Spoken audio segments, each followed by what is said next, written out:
Assalamualaikum warahmatullahi wabarakatuh. Berjumpa kembali di channel Keluarga Misterius. Semoga kita dan kalian semua masih tetap selalu dalam lindungan Allah Subhanahu wa taala, diberikan kesehatan, dilancarkan rezekinya, dan dimudahkan dalam segala urusan apapun. Amin ya robbal alamin. Pada kesempatan kali ini, saya akan membawakan kisah misteri yang ditulis oleh Ed Nafila. Oh ya, namun sebelum kita masuk ke dalam ceritanya, nama dan tempatnya disamarkan semua ya, untuk menjaga privasi pihak yang terlibat di dalamnya.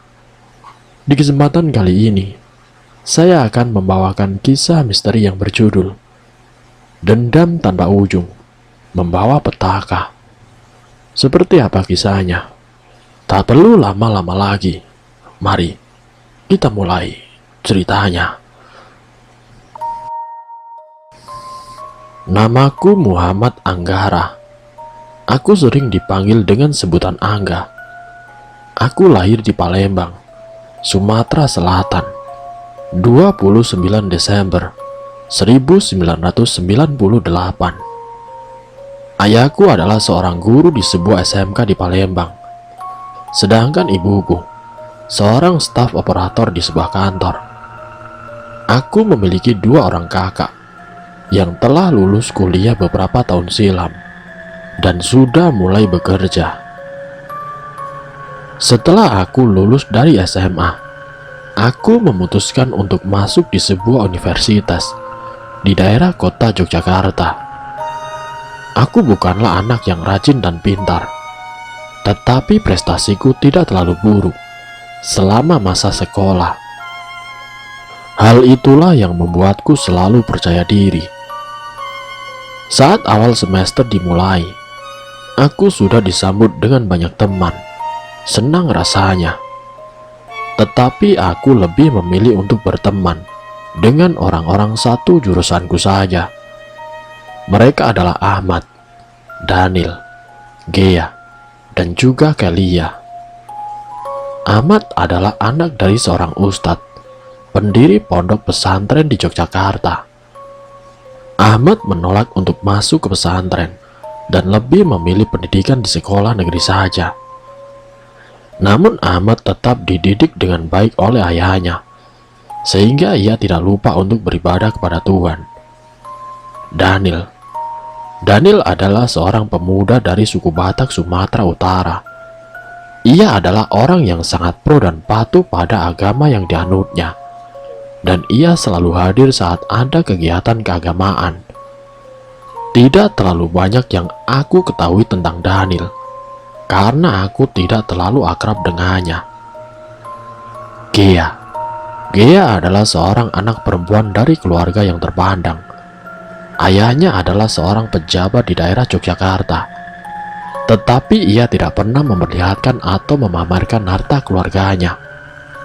Gea adalah seorang perempuan tomboy dan paling berani di antara kami. Gea juga adalah yang paling bobrok dan terbuka pada kami. Sedangkan dengan Kelia adalah primadona di universitas kami. Ia berasal dari desa dan berusaha untuk mencari pendidikan di kota. Usaha tidak mengkhianati hasil. Kelia berhasil masuk ke universitas dan mencapai prestasi yang gemilang.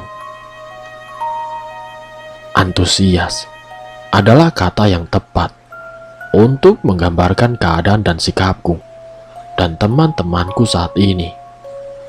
Kami sangat senang dan antusias ketika mendengar kabar bahwa angkatan kami akan segera melaksanakan kegiatan KKN. Kesenangan itu kembali bertambah ketika aku melihat papan pengumuman. Ternyata aku berkelompok dengan teman satu timku. Ya, mereka adalah Ahmad, Daniel, Gea, dan juga Kelia.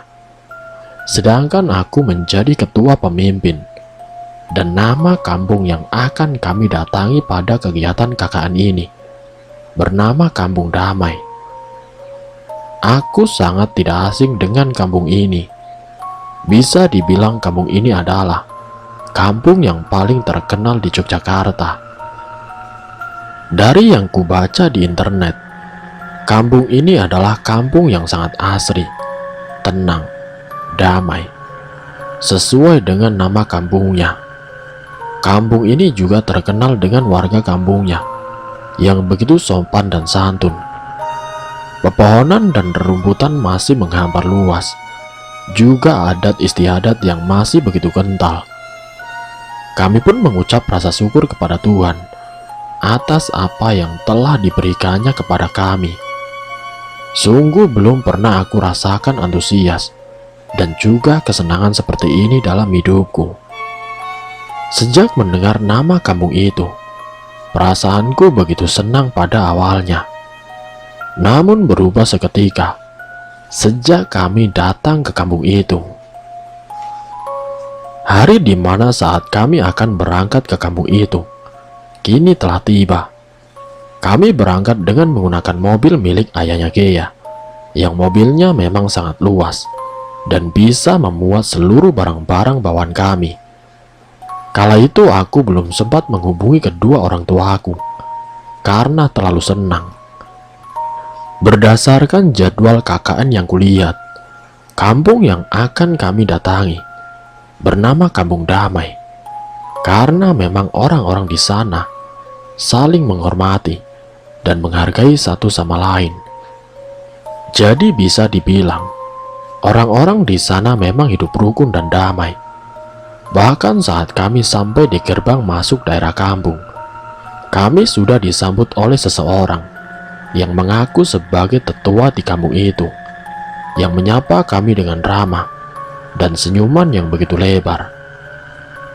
Kendaraan seperti mobil ataupun motor tidak diperbolehkan untuk masuk ke daerah kampung.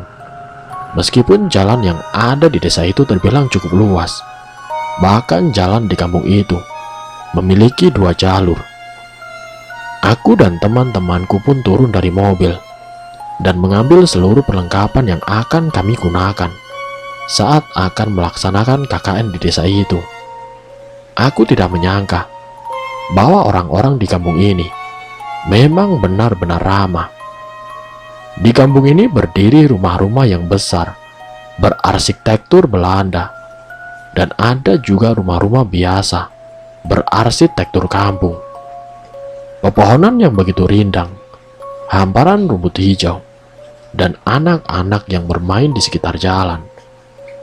Namun harus aku akui bahwa kampung ini begitu ramai. Meski di jalan tidak ada satu kendaraan pun, banyak orang yang berdagang di jalanan. Anak-anak pun tidak harus bermain di lapangan, tetapi juga bisa bermain di jalan yang sepi. Bagai datang ke belahan dunia baru. Kami benar-benar terpesona dengan seluruh keindahan yang ada di kampung itu. Kesenangan benar-benar meliputi seluruh perjalanan kami.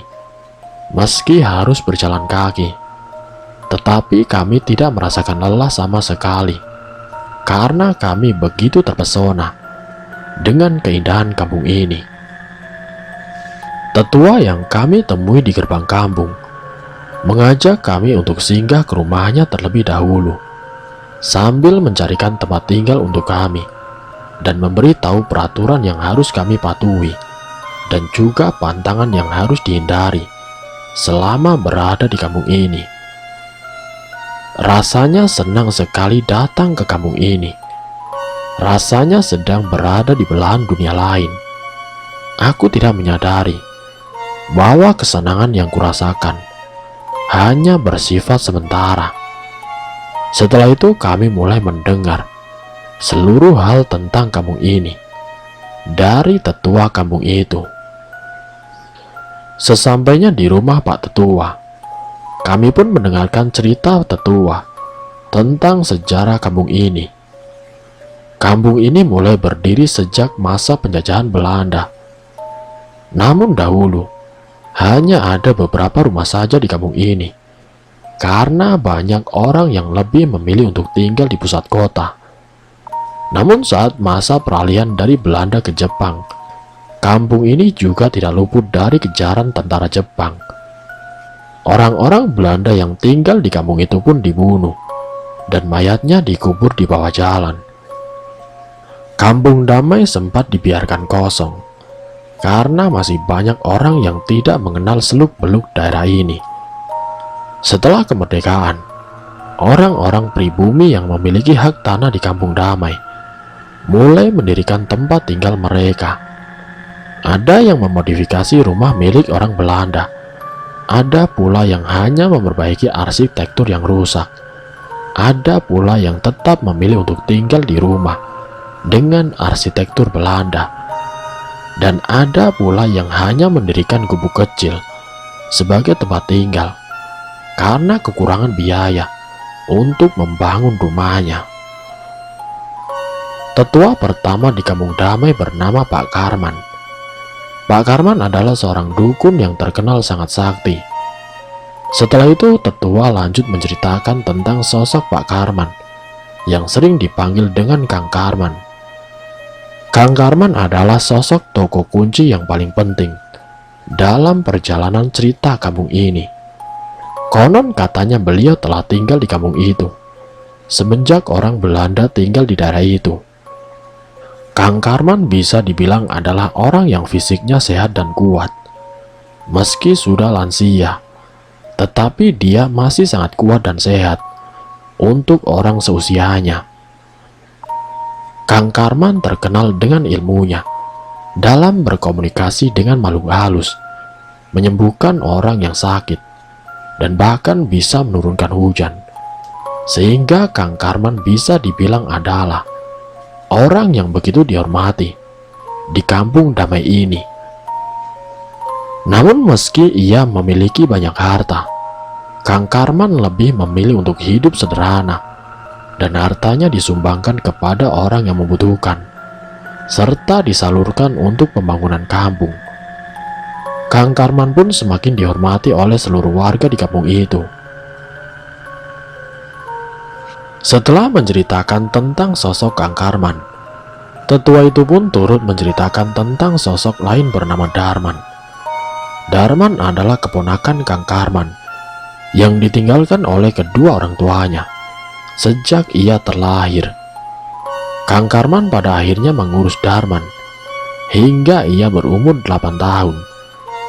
Sejak umur 9 tahun, Darman sudah hidup mandiri. Meski ia memiliki banyak kekurangan, tetapi ia adalah orang yang pantang menyerah. Tidak terasa tahun demi tahun telah berlalu. Darman sudah berusia 18 tahun dan ia menikahi seorang perempuan bernama Sunija. Mereka memiliki 2 orang anak yang bernama Irna dan Dino. Hidup mereka pada awalnya bisa dibilang mapan karena Darman diterima bekerja di sebuah perusahaan di kota. Namun Darman akhirnya dipecat dari perusahaan dan dipenjara selama beberapa bulan setelah ia dituduh mengkorupsi uang perusahaan. Dan setelah mendekam di penjara selama beberapa bulan, Darman hanya bisa pulang ke kampung dengan kecewa. Darman tidak menyangka bahwa karirnya akan berhenti secepat itu. Namun Darman yang pantang menyerah. Sesampainya di desa, ia mulai belajar untuk bertani di kampung. Akan tetapi, tentu saja hasil dari bekerja di perusahaan dengan hasil dari bekerja di ladang sangatlah berbeda. Tabungan mereka mulai terkuras sedikit demi sedikit hingga mereka jatuh miskin. Bahkan Darman tidak lagi mampu membayar pajak, sehingga rumah milik Darman dan juga keluarganya kini disita. Hidup dalam kesengsaraan, mereka pun memutuskan untuk pergi ke ladang dan membangun sebuah gubuk kecil sebagai tempat tinggal. Pada kala itu, status sosial adalah hal yang sangat penting, sehingga tidak jarang ada orang yang direndahkan harga diri dan juga martabatnya karena memiliki kekurangan. Keluarga Darman pun tidak luput dari penindasan tersebut. Mereka kerap mendapat ejekan dan juga cemoohan dari warga kampung. Awalnya Darman masih bisa menahan amarahnya terhadap warga kampung itu. Akan tetapi, Lama-kelamaan Darman mulai muak mendengar ejekan dan cemoohan itu. Sehingga pada suatu hari, Darman pernah memukul salah satu warga yang mengejek keluarganya. Warga pun tidak terima, hingga mereka membalas memukuli Darman hingga babak belur. Kemarahan Darman kembali memuncak ketika mendapati istrinya Sunija dilecehkan oleh warga desa. Namun sayang, Darman hanya bisa mengajak Sunija pulang dalam keadaan malu karena ia tidak bisa melakukan banyak hal.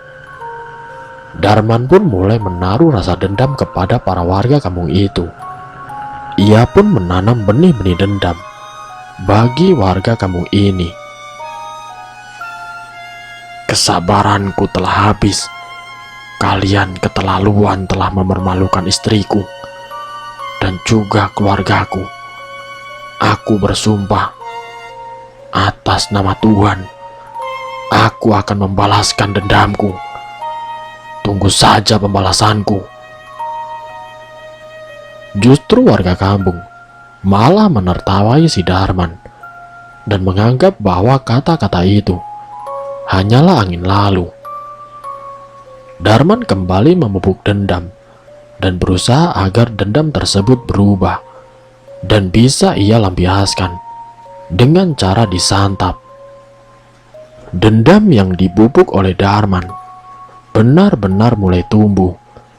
Darman mulai bisa melihat buah dari dendam tersebut yang masih berukuran kecil. Suatu hari Darman pergi ke hutan untuk menemui pamannya Kang Karman untuk menuntut balas atas apa yang terjadi pada dirinya dan juga keluarganya. Darman berkata bahwa ia hendak membunuh para warga di kampung itu agar mereka mendapat pelajaran. Tetapi Kang Karman menolak mentah-mentah permintaan Darman, sembari berkata, "Darman, kamu harus tahu bahwa seluruh perbuatan pasti ada dampaknya. Menurutmu sendiri, apakah kamu siap untuk menerima dampak dari perbuatanmu ini?" Darman terdiam sejenak, dan Kang Karman menimpali kata-katanya tadi. "Aku juga tidak bersedia untuk membantumu, Darman. Aku turut prihatin terhadap dirimu dan juga keluargamu. Tapi aku tidak bisa membahayakan seluruh warga kampung hanya untuk membantumu melampiaskan dendammu." Darman pun berdiri dan berkata kepada Kang Karman, "Jika kau tidak bisa membantuku, maka aku sendirilah yang akan membalas dendam ini. Tunggu saja, dan kau akan segera melihat pembalasanku." Darman pergi dengan marah dan membanting pintu gubuk Kang Karman dengan keras. Kang Karman hanya bisa mengelus dadanya, sembari berkata, "Darman, dendam tidak akan menyelesaikan apapun. Dendam tidak hanya akan melukai orang lain, tetapi juga akan melukai dirimu sendiri." Semenjak hari itu, Darman tidak pernah pulang ke kampung ataupun ke rumahnya. Warga kampung mengatakan bahwa Darman kabur bersama perempuan lain ke kota, dan ada pula yang mengatakan Darman sudah bunuh diri dengan cara melompat ke jurang yang ada di hutan larangan. Tidak ada yang tahu kemana menghilangnya si Darman. Bagai hilang di telan bumi, Darman tidak pernah menampakkan batang hidungnya. Sunija dan anak-anak pun hanya bisa menangis dan mengelus dada mereka atas kepergian Kang Darman. Tidak ada orang kampung yang sudi mencari si Darman. Mereka malah semakin sering mengejek, mencemooh Sunija dan juga anak-anaknya. Bahkan ada yang berani mengatakan kepada Sunija bahwa ia adalah perempuan janda. Anak-anak Sunija pun kerap diejek sebagai anak yatim Namun tanpa mereka ketahui, sebenarnya Darman tidak meninggal. Ia pergi untuk mencari ilmu gelap dan mulai belajar tentang sihir atau ilmu hitam dari beberapa dukun yang ia temui selama perjalanan. Dendam Darman benar-benar subur karena terus dipupuk dan disiram dengan rajin. Namun yang tidak diketahui oleh Darman adalah selama kepergiannya dari kampung itu, istri dan anak-anaknya tidak kuat menahan rasa sedih. Istrinya memutuskan untuk menenggelamkan anaknya di sungai, sedangkan istrinya Sunija pergi ke hutan dan melompat ke jurang karena depresi atas seluruh masalah yang terjadi. Ilmu gelap Darman mulai berkembang dengan pesat. Darman mulai mengetes kemampuan ilmu gelap tersebut kepada orang-orang yang ia temui selama perjalanan. Setelah ilmu gelapnya dirasa telah cukup, Darman memutuskan untuk pulang kembali ke kampung. Setelah menempuh perjalanan yang cukup lama, Darman akhirnya sampai di Kampung Damai. Tidak ada satu orang pun yang mengenal si Darman di kampung itu, karena mereka mengira bahwa Darman telah pergi meninggalkan kampung itu. Kejutan tidak hanya berhenti di sana. Saat Darman menanyakan keberadaan Sunija dan juga anak-anaknya, ia begitu kaget ketika mendapati istrinya Sunija telah menghabisi kedua anaknya, Irna dan Dino, dengan cara menenggelamkan mereka di sungai. Sedangkan Sunija memilih untuk mengakhiri hidupnya dengan cara terjun ke jurang yang digadang-gadang adalah tempat bunuh dirinya si Darman. Darman tidak bisa menunjukkan betapa hancur hatinya saat mendengar perkataan warga. Darman pun kembali ke gubuk lamanya, dan saat masuk ke gubuk, Darman mulai menangis dan berteriak sekencang mungkin. Darman pun mulai mencaci Tuhan dan mengambil tasbih lama yang biasa ia gunakan untuk beribadah. Darman berkata, "Tuhan, aku sangat membencimu pada saat ini. Aku tidak akan meminta maaf atas apa yang telah kukatakan saat ini. Aku tidak lagi mempercayai keberadaanmu. Bagiku saat ini, kau hanya mimpi yang ada dalam pikiran manusia-manusia bodoh, seperti aku yang dahulu. Tapi aku tidak mau terus-menerus membodohi diriku dengan percaya bahwa kau memang ada. Bertahun-tahun aku dan keluargaku mengharap hidayah darimu, karena kami yakin akan kebesaranmu. Tapi nyatanya, keluargaku mati sia-sia. Sekarang aku sendiri, dan aku menyadari bahwa keberadaanmu hanya omong kosong belaka. Aku tidak akan lagi mengharap apapun lagi darimu. Aku akan membalaskan semua dendamku ini dengan caraku sendiri." Tasbih yang ia pegang sejak tadi, ia lemparkan ke lantai sekeras mungkin, hingga butiran-butirannya terpental kemana-mana. Ia kembali menangis dan berteriak sambil mencaci Tuhannya dengan kata-kata yang paling buruk. Dendamnya semakin berkobar, hingga tanpa sadar, buah dari dendam itu telah matang dan siap untuk disantap. Setelah kejadian pada hari itu, Darman mengubah namanya menjadi Sukija dan membangun gubuk baru di daerah hutan. Di gubuk inilah ia mulai melakukan perbuatan kejinya, yaitu menggunakan ilmunya untuk membunuh warga kampung. Saat itu Darman mengaku sebagai seorang kerabat dari keluarga Sunija, sehingga ia akan mengadakan sebuah jamuan untuk mengenang kematian Sunija. Santet. Santet yang ia gunakan cukup mudah.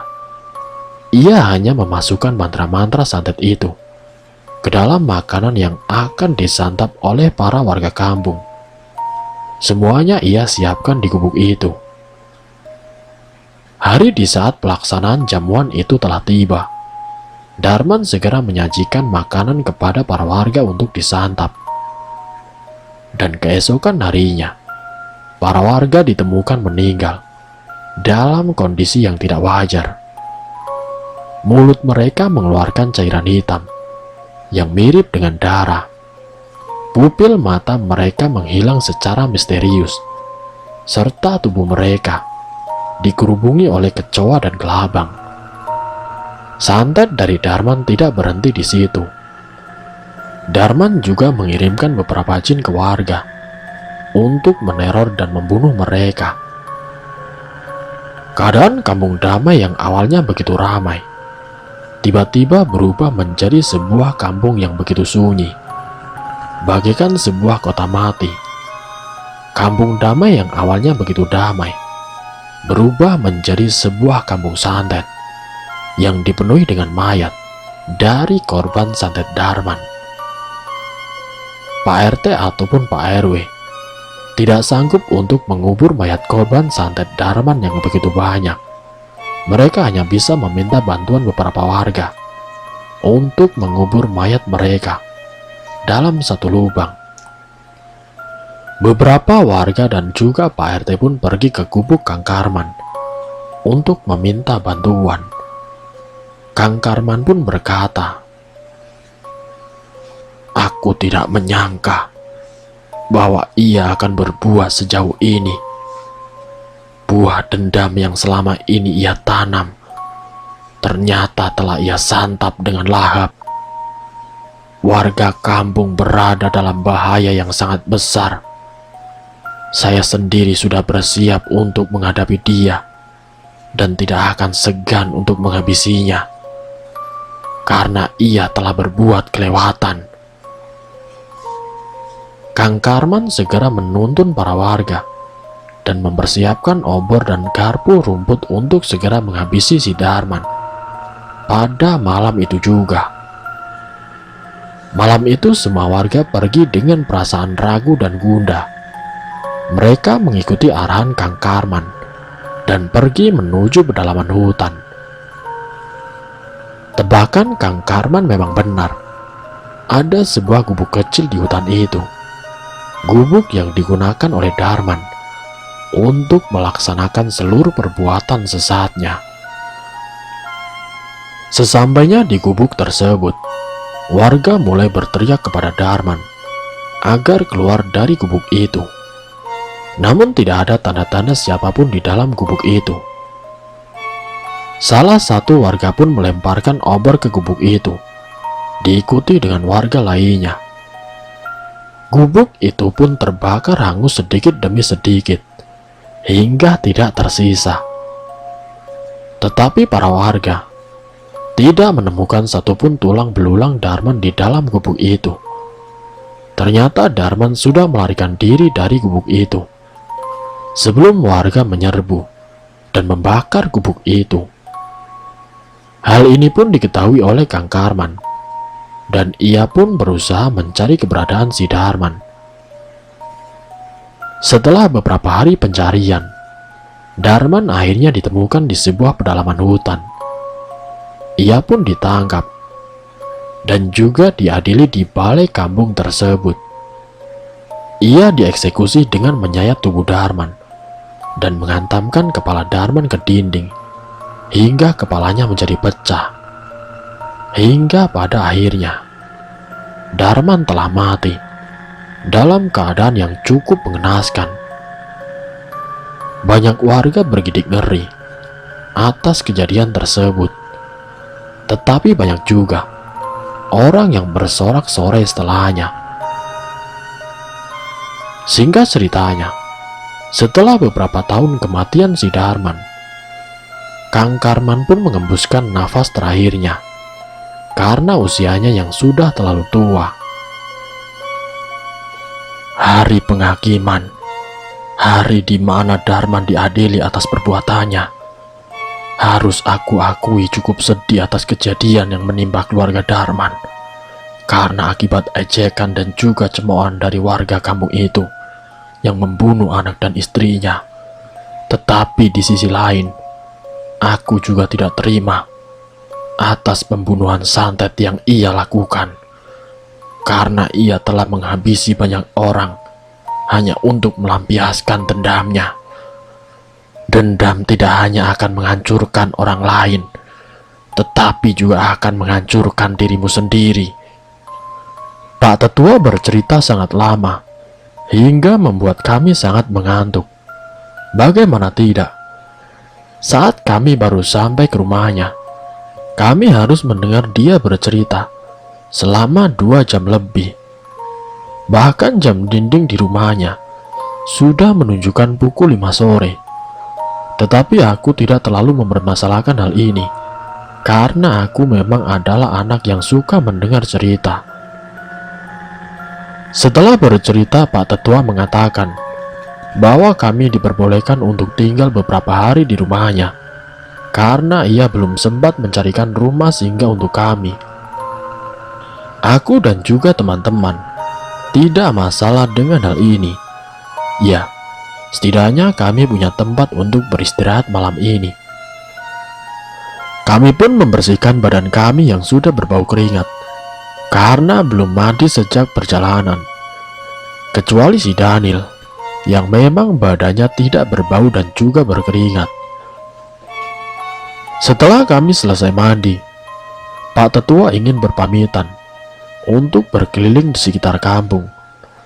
Pak Tetua juga mengatakan kepada kami tentang pandangan dan juga peraturan yang telah ia jelaskan. Kami pun mengangguk paham apa yang dikatakan oleh Pak Tetua.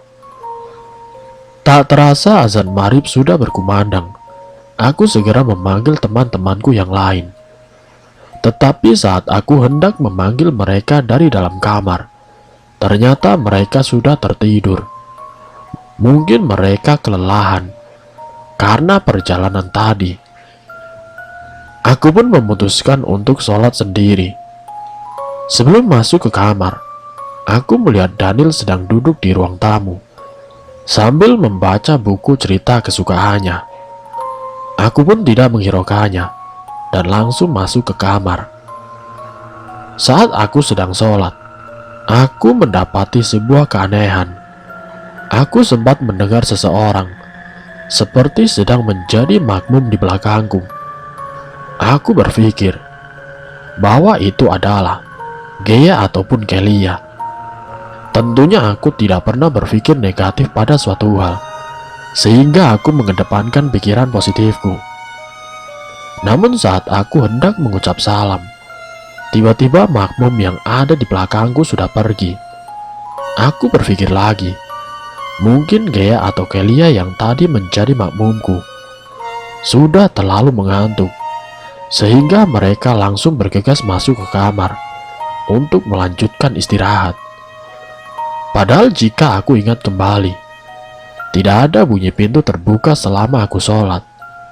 Tetapi aku tetap berusaha berpikir positif atas hal itu. Keanehan tidak berhenti sampai di situ. Semuanya masih berlanjut hingga kejadian yang menimpa salah satu temanku, yaitu si Daniel. Saat keluar dari kamar, aku mendapati Daniel sudah tidak duduk di kursi ruang tamu. Aku pun tidak menghiraukan hal ini. Mungkin karena Daniel sudah mengantuk, makanya ia segera beristirahat di kamar bersama yang lainnya. Atau ia sedang pergi ke WC untuk buang air. Aku pun pergi keluar untuk menghirup udara segar, sembari menunggu pulangnya Pak Tetua. Suasana malam di sini cukup sunyi. Meski ada keramaian di pasar, tetap saja rasanya sangat sepi. Bahkan tidak ada suara satu hewan kecil pun di sini, baik burung ataupun jangkrik. Meski suasana sepi dan sunyi, namun tidak mencekam. Tiba-tiba kurasakan hasratku untuk pipis. Padahal jika dipikir-pikir, sebelum mengambil air wudhu, aku sudah membuang hajatku. Tetapi karena tidak bisa menahan, akhirnya aku kembali masuk ke rumah dan bergegas pergi ke WC. Saat aku membuka pintu WC, aku melihat Daniel sedang memegang sesuatu. Lantai WC yang semula berwarna putih menjadi kemerahan karena ulah si Daniel. Belum sempat aku bertanya, tiba-tiba Daniel memalingkan wajahnya ke arahku. Astaga! Aku tidak percaya dengan yang sedang kulihat saat ini. Daniel tengah memegang sebuah benang berwarna putih dan juga sebuah jarum. Ia sedang menjahit bibirnya sendiri. Benang dan lantai yang semula berwarna putih berubah menjadi merah karena darah yang terus mengucur dari bibir Daniel. Ia memperlihatkan sorot mata yang begitu menyedihkan, seakan meminta tolong. Belum sempat aku berteriak, Daniel sudah pingsan dan kepalanya membentur lantai cukup keras. Aku pun segera berteriak dan dengan panik berlari ke arah kamar. Aku membangunkan Ahmad dan juga yang lainnya. Bersamaan dengan itu, tiba-tiba pulanglah Pak Tetua. Namun reaksi mereka membuatku lebih terkejut daripada hal yang menimpa si Daniel. Pak Tetua tampak biasa saja atas hal ini. Begitu pula dengan teman-temanku yang lainnya.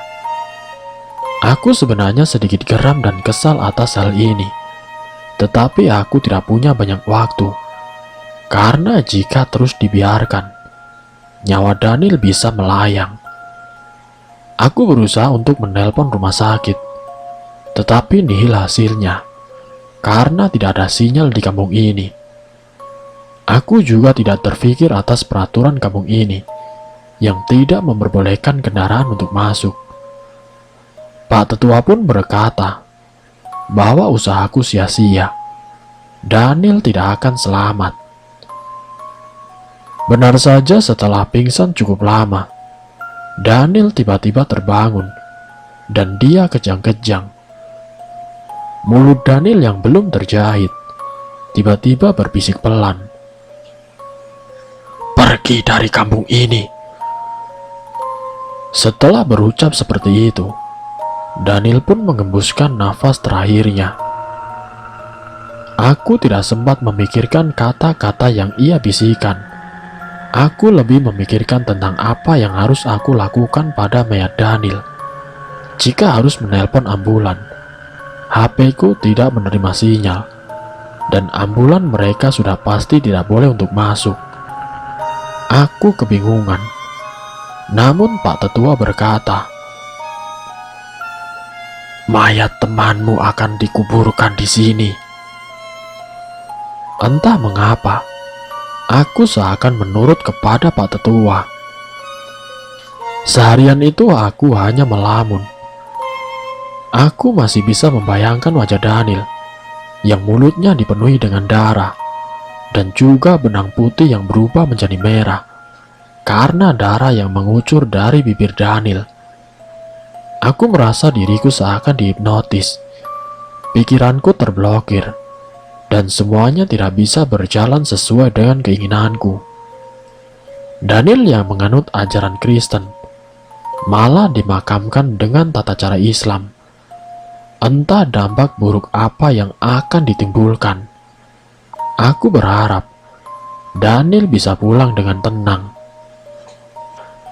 Beberapa hari setelah kematian si Daniel, kami sempat memutuskan untuk beristirahat dan belum menjalankan proker KKN. Kami juga sedang menunggu janji Pak Tetua yang akan mencarikan rumah singgah untuk kami.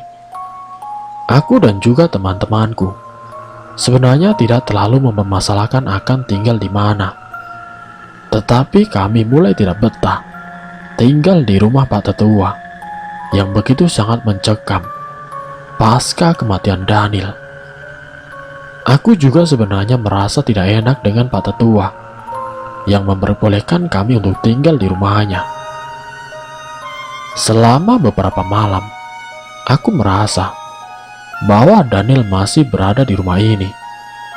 Dan aku rasa akulah yang paling terpukul atas kematiannya. Teman-temanku yang lain tanpa acuh tak acuh terhadap kematian Daniel. Sebenarnya aku bisa saja melaporkan kematian Daniel kepada pihak berwajib agar mereka bisa mencari tahu lebih lanjut tentang penyebab kematian si Daniel. Namun aku seakan tidak peduli dengan hal itu dan terus-menerus menuruti perkataan Pak Tetua. Aku pun tidak bisa berbuat banyak karena sinyal internet yang tidak memadai. Lalu peraturan dari kampung ini yang menyatakan bahwa tidak ada kendaraan yang boleh masuk ke kampung juga membuat tidak banyak pilihan. Semakin hari pikiranku semakin membaik. Daniel tidak lagi sering muncul dalam pikiranku. Aku juga sudah bisa mulai beraktivitas seperti biasanya. Dan pagi ini Pak Tetua mengatakan kepada aku dan juga teman-teman bahwa ia telah menemukan rumah singgah yang cocok untuk kami. Rumah itu memiliki ukuran yang cukup besar. Lapangannya sangat luas. Banyak pepohonan dan rebutan di sekitar rumah itu. Dan juga harga sewanya yang tidak terlalu mahal. Kami pun setuju untuk tinggal di rumah itu selama kami kegiatan KKN. Selama kegiatan KKN berlangsung. Kami langsung bergegas membereskan barang-barang dan langsung berangkat ke rumah itu. Ternyata jarak rumah ini dari gerbang kampung sangat jauh. Aku khawatir jika sesuatu terjadi, aku akan kesulitan untuk meminta bantuan. Tetapi ya sudahlah, aku berpikir positif saja. Sesampainya di rumah itu, memang benar apa yang dideskripsikan oleh Pak Tetua. Rumah ini memang sangat besar, lapangannya begitu luas. Juga pemandangan di sekitar rumah yang begitu hijau. Rumah itu sangat sempurna untuk kegiatan KKN kami. Rumah ini milik seorang bernama Bu Rumi. Orangnya sangat baik dan ramah. Percakapan antara Bu Rumi hanya berlangsung singkat. Aku hanya berharap rumah baru ini juga bisa membuat suasana baru dan pikiran baru yang bisa membuat aku lebih semangat dari hari kemarin. Namun sayangnya, aku belum bisa mengirimkan satu pesan pun atau menelpon satu orang pun selama di kampung ini. Aku bahkan tidak bisa menghubungi dosen dan kedua orang tuaku.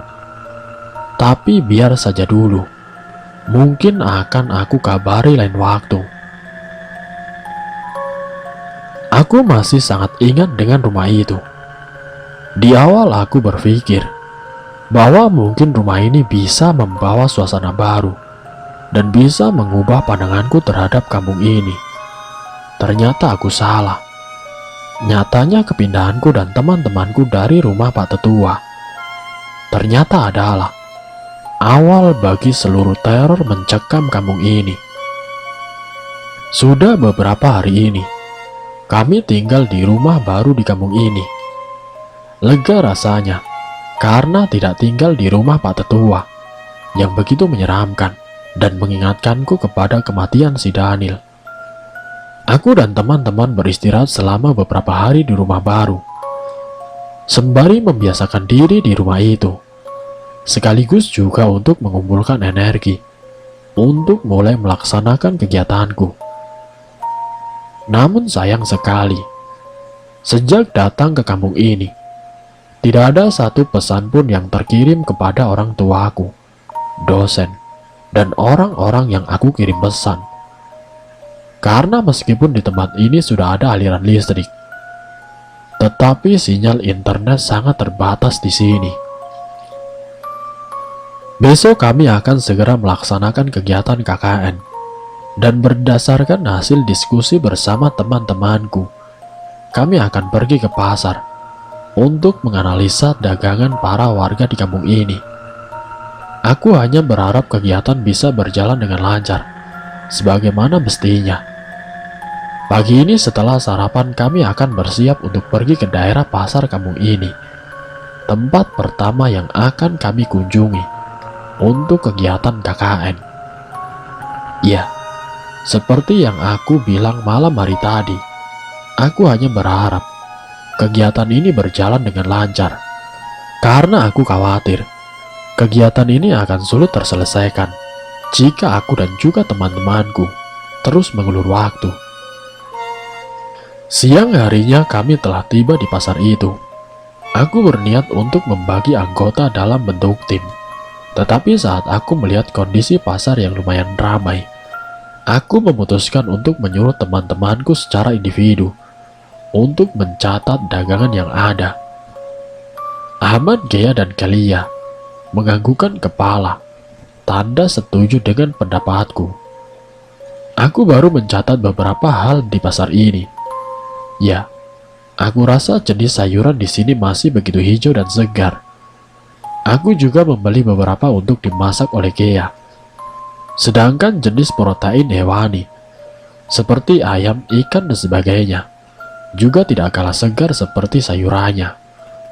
Tetapi karena uang yang kupakai harus dihemat, aku memutuskan untuk tidak membeli terlalu banyak daging.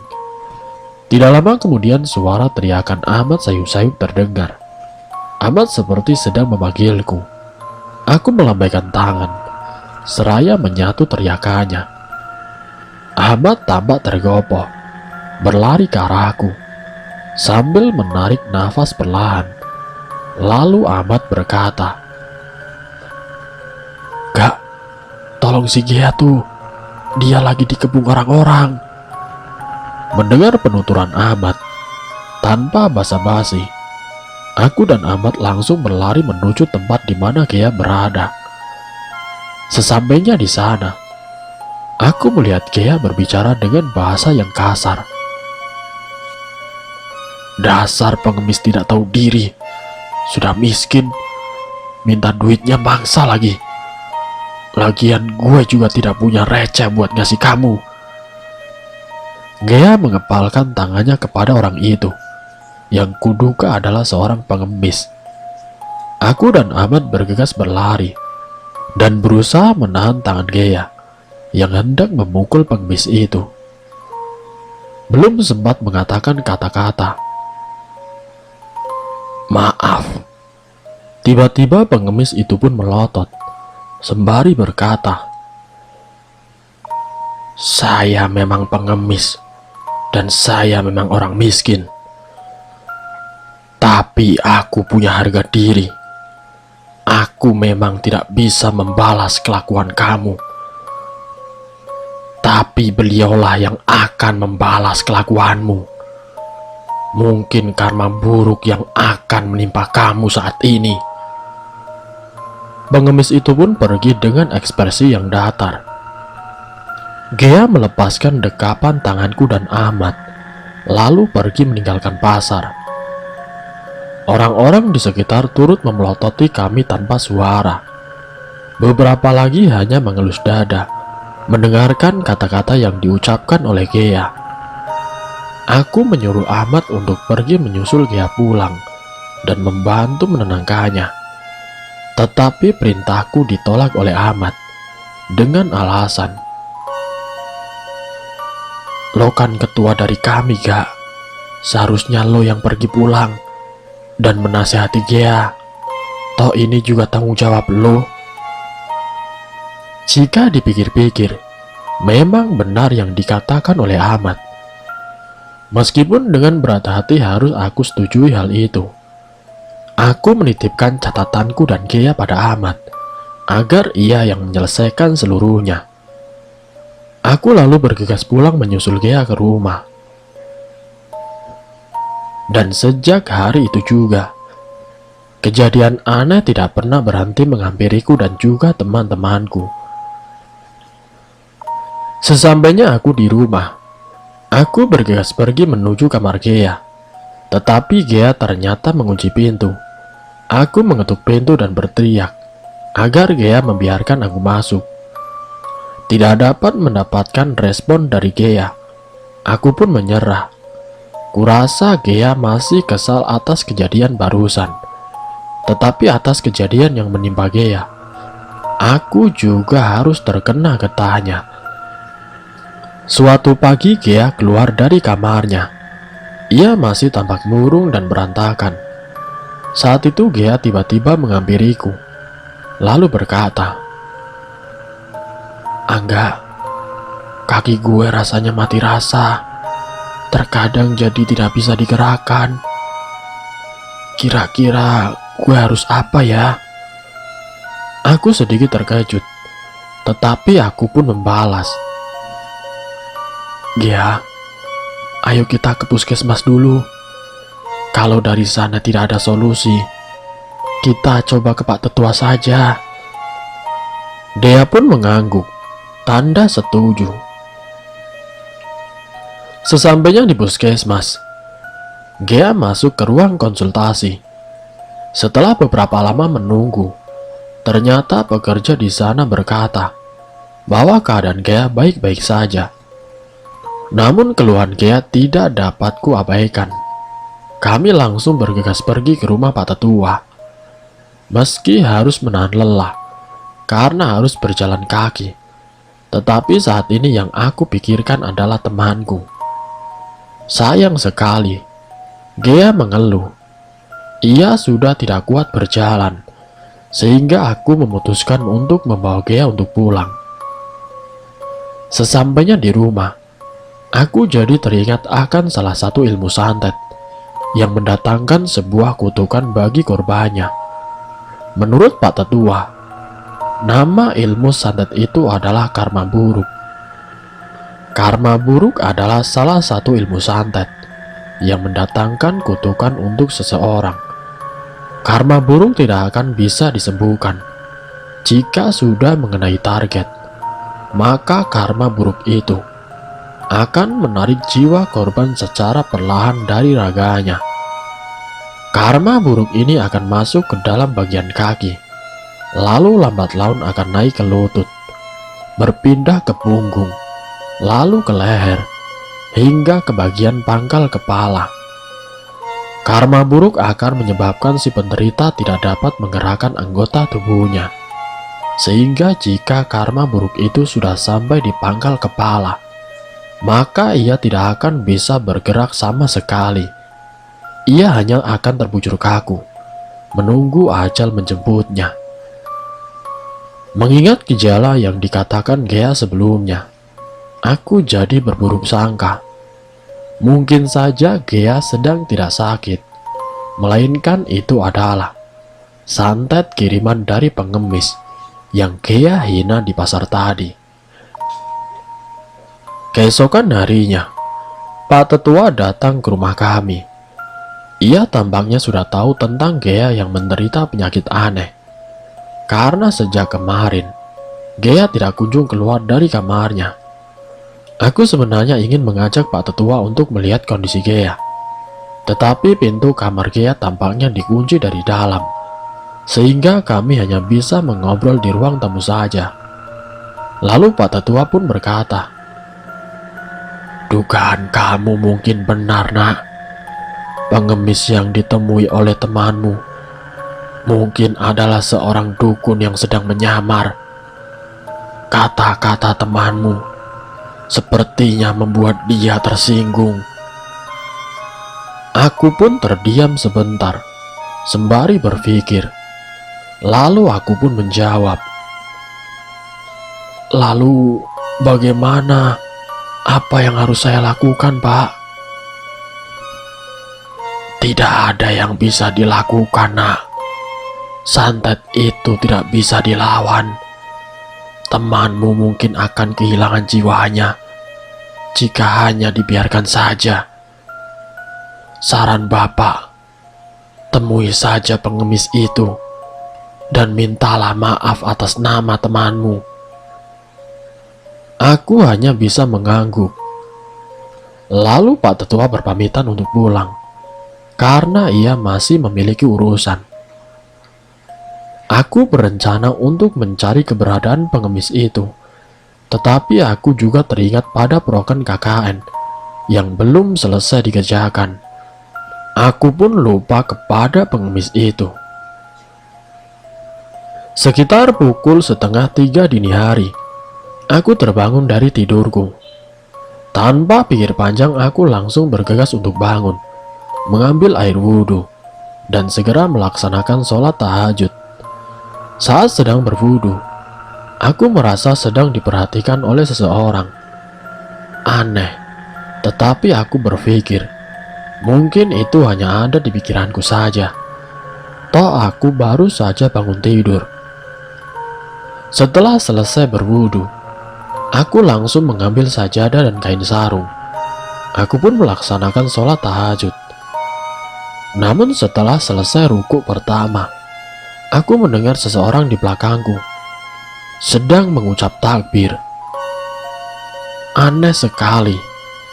Perasaanku aku tidak mendengar suara pintu dibuka. Lagi-lagi aku berpikir positif. Mungkin itu juga hanyalah khayalanku saja. Namun nyatanya tidak.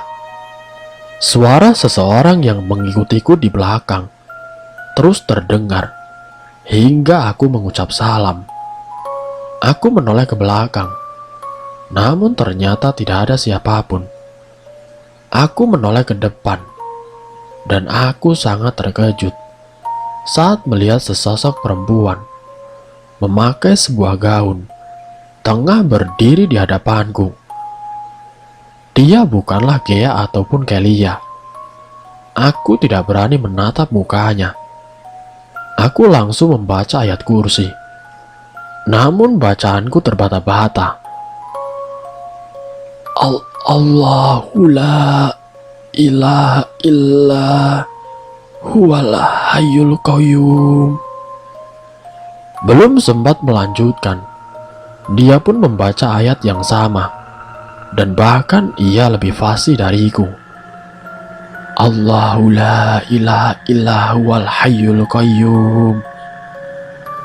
Perempuan itu terus membaca ayat yang sama dengan nada mengejekku. Terdengar seperti berteriak. Setelah itu ia pun tertawa cekikikan. Ia memperlihatkan wajahnya yang sangat mengerikan. Wajahnya yang begitu amburadul. Mukanya dipenuhi dengan luka. Matanya berwarna putih tanpa pupil, dan mulutnya mengeluarkan cairan hitam seperti darah.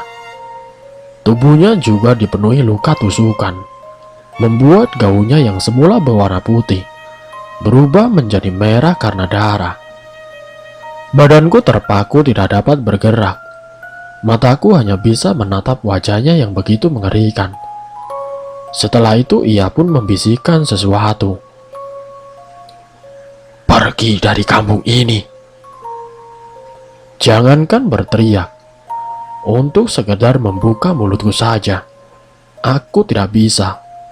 Badan ini seperti mati rasa. Tidak lama kemudian, perempuan itu berhenti tertawa. Ia berganti berteriak dengan kencang. Telingaku rasanya akan pecah. Suaranya begitu nyaring. Sosok itu tiba-tiba berteriak kesakitan dan langsung pergi keluar dari kamarku. Seketika badanku kembali dapat bergerak. Keringat membasahi tubuhku. Aku tidak bisa tidur karena ketakutan. Setiap memejamkan mata, wajah perempuan itu akan muncul di kepalaku.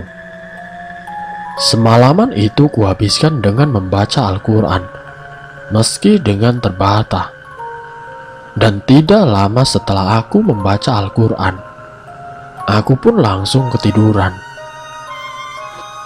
Paginya aku langsung pergi untuk mandi, membersihkan tubuh yang sudah bersimbah keringat.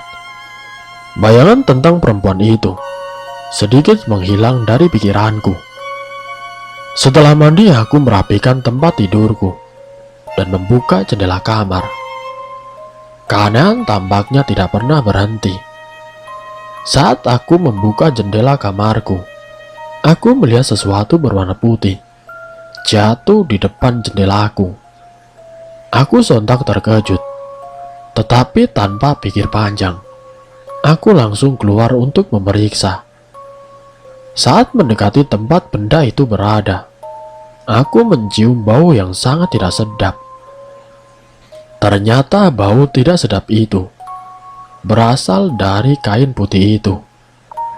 Kain itu tampak tidak terlalu bersih, sedikit usang, dan di beberapa bagian tampak kotor seperti terkena tanah. Saat aku melihat lebih dekat, ternyata bentuknya lebih seperti tubuh seseorang. Kubalikan kain itu, dan begitu terkejutnya diriku saat melihat tubuh yang terbalut dalam kain putih itu. Ternyata itu adalah mayat si Daniel. Belakangan ini aku baru ingat, Daniel adalah seorang penganut Kristen, tetapi ia dikuburkan dalam tata cara Islam. Aku berteriak sejadi-jadinya saat melihat tubuh yang berbalut kain itu adalah temanku sendiri. Aku segera memanggil teman-temanku. Reaksi mereka pun sama kagetnya denganku. Aku langsung bergegas memanggil para warga agar membantuku untuk mengubur kembali mayat Daniel. Setelah mayat Daniel kembali dikubur, Pak Tetua pun menghampiriku dan lalu bertanya, "Apa yang sebenarnya terjadi?" Aku menceritakan kejadian semalam kepada Pak Tetua. Sejenak ia terdiam, dan tidak lama kemudian ia menganggukkan kepala, tanda mengerti apa yang sedang terjadi. Ia pun kembali berkata, "Temanmu Daniel lah yang telah membantumu mengusir perempuan itu. Mayat temanmu yang muncul di dekat jendela kamarmu adalah pertanda bahwa ia masih belum pergi." Aku tidak sempat mengatakan bahwa Daniel adalah seorang penganut Kristen, sehingga pemakamannya yang mungkin membuat arwah Daniel tidak tenang. Tetapi selama beberapa hari di kampung ini, aku tidak melihat arwah Daniel dimanapun. Belum sempat merasa tenang, Pak Tetua kembali berkata, "Tetapi para penghuni di sini tampaknya tidak suka kepada arwah temanmu. Arwah leluhur kami pun tidak dapat menerima kehadiran temanmu. Mungkin ada baiknya kamu membantu temanmu untuk pulang." Aku hanya bisa mengangguk. Apa yang dikatakan oleh Pak Tetua cukup masuk akal. Perempuan itu tampak kesakitan setelah ia mulai menyakitiku. Mungkin memang Daniel yang telah menyelamatkanku. Suasana tenang dan damai di kampung ini seketika berubah menjadi seram dan mencekam sejak kami datang dan bermukim di kampung ini. Kami bahkan melupakan tugas kami di kampung ini. Kami seakan telah menjadi bagian dari kampung ini. Kejadian tempo hari membuatku sedikit stres. Aku juga mulai melupakan tugas KKN-ku. Entah mengapa sejak hari itu, Gea sangat jarang keluar kamar. Selama beberapa hari belakangan, Gea sering mengeluh pada aku tentang penyakit yang membuat beberapa badannya mati rasa. Suatu hari aku sedang ingin menemui Gea. Ku ketuk pintu kamarnya, tetapi tidak ada jawaban. Aku pun sebenarnya cukup cemas, karena sudah beberapa hari ini Gea tidak pernah keluar kamar. Bahkan saat aku menemukan mayat Daniel, ia tidak pergi ke pemakaman. Aku cukup nekat dan langsung mendobrak pintu kamar Gea. Saat aku masuk ke kamarnya, aku bisa melihat Gea sedang terbaring dengan lemas. Matanya berwarna putih, wajahnya sangat pucat, badannya juga tampak mengurus. Aku sedikit kaget dan langsung berteriak memanggil Ahmad dan juga Kelia. Saat aku memegang urat nadinya, masih berdenyut, dan saat aku cek hidungnya, Ia pun masih bernafas. Tetapi sangat aneh, Gea tampak terbaring dengan kaku. Aku segera pergi memanggil Pak Tetua. Sesampainya di rumah Pak Tetua, aku langsung bergegas mengajaknya ke rumah kami. Dan saat sampai di rumah, Pak Tetua pun mengecek keadaan Gea. Tidak lama kemudian, ia pun menggelengkan kepalanya. Tanda tidak ada yang bisa lagi kami lakukan. Menurut penuturan Pak Tetua, Gea telah diguna-guna oleh seseorang. Orang itu telah mengirimkan kutukan karma buruk kepada Gea. Aku terlambat memberitahu kepada Pak Tetua tentang gejala yang dialami oleh Gea beberapa hari silam. Sesal begitu menyesakan dadaku. Aku semakin stres. Pak Tetua pun berkata, "Seandainya kamu memberitahu Bapak lebih awal, mungkin temanmu masih bisa selamat. Tetapi jika sudah seperti ini, Bapak tidak bisa membantumu. Jiwa temanmu sudah terjebak di alam mereka, tetapi raganya tidak bisa pergi bersama jiwanya. Temanmu belum mati, tetapi jiwanya sudah tidak bersemayam lagi di raganya." Aku pun menangis. Gea telah pergi. Ini adalah yang kedua kalinya temanku pergi sejak datang ke kampung ini. Aku kembali menaruh curiga. Siapa yang telah mengirim kutukan itu kepada Gea? Aku baru ingat pada pengemis yang Gea hina beberapa hari silam. Mungkin dialah yang telah mengirim karma buruk itu kepada Gea. Awalnya aku berniat untuk mencari keberadaan pengemis itu. Tetapi aku semakin disibukkan dengan banyak tugas dan juga kegiatan yang belum aku selesaikan. Belum lagi masalah selanjutnya yang terus menimpa aku dan juga teman-temanku. Semakin membuatku melupakan pengemis itu. Rasanya sangat tidak pantas untuk menyebut bahwa aku adalah seorang pemimpin kelompok ini. Tetapi aku hanya bisa merenung tanpa berpikir solusi yang tepat. Beberapa hari yang lalu, aku sedang membersihkan kamar Gea. Kulihat tubuh Gea yang terbujur dengan kaku. Aku melihat di tangan Gea ada sepucuk kertas. Saat kubuka, itu adalah sebuah surat terakhir yang ia tuliskan. Mungkin pada saat itu, ia juga mendengar percakapanku dengan Pak Tetua tempo hari tentang penyakit yang diderita oleh Gea. Tetapi karena kebodohanku, aku malah tidak mengizinkan Pak Tetua untuk melihat keadaan Gea. Sudahlah, tidak ada gunanya membahas itu lagi. Isi surat yang ditulis oleh Gea: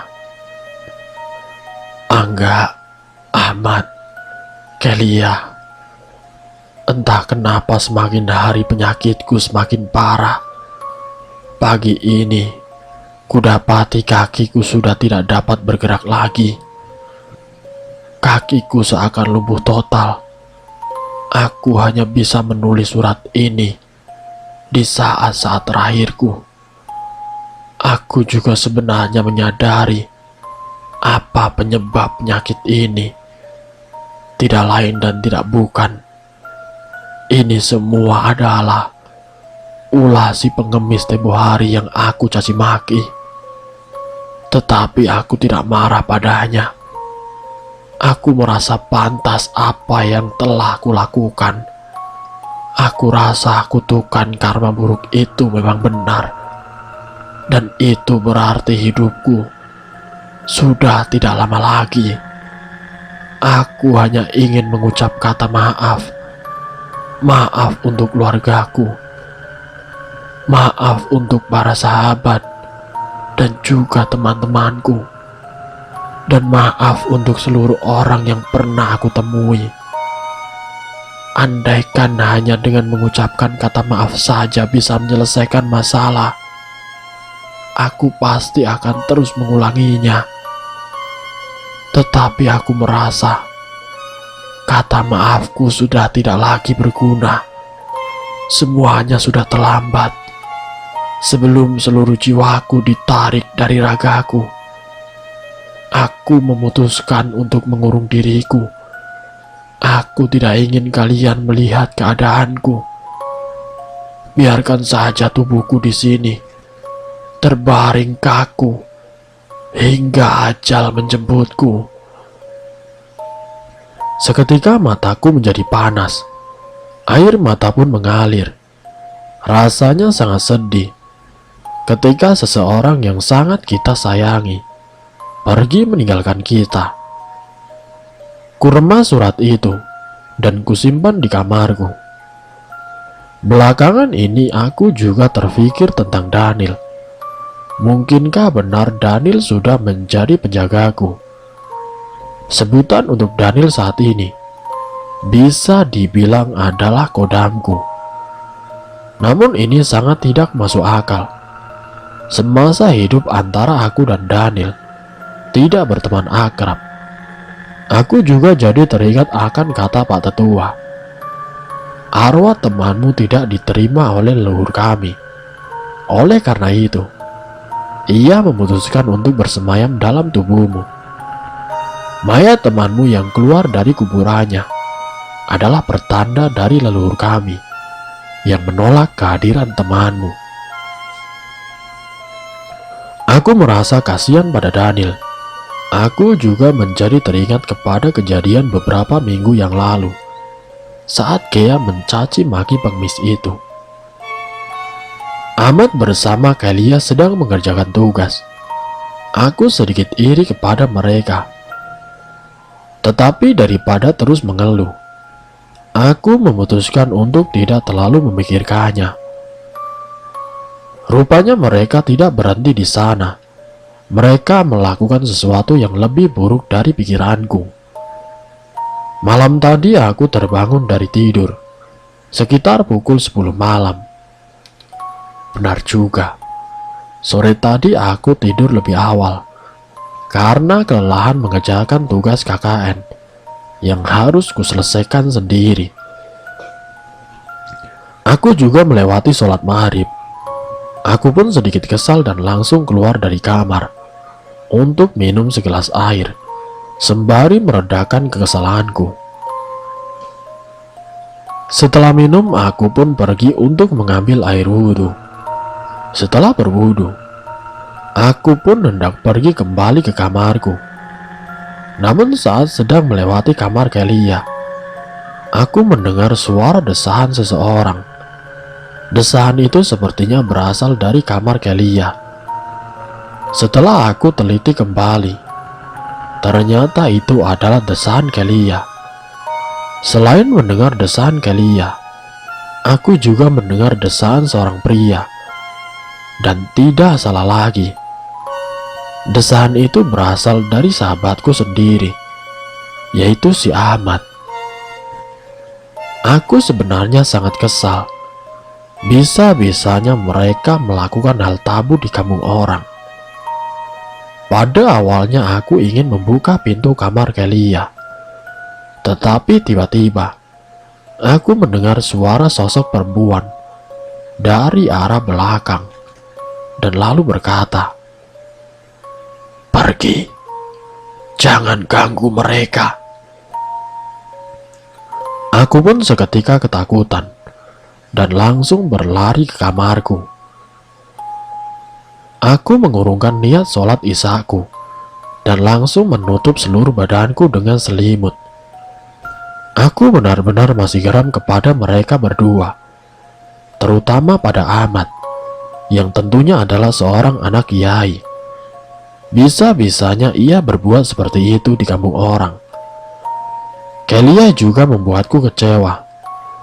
Ia telah membuang harga dirinya untuk seorang lelaki bejat seperti Ahmad.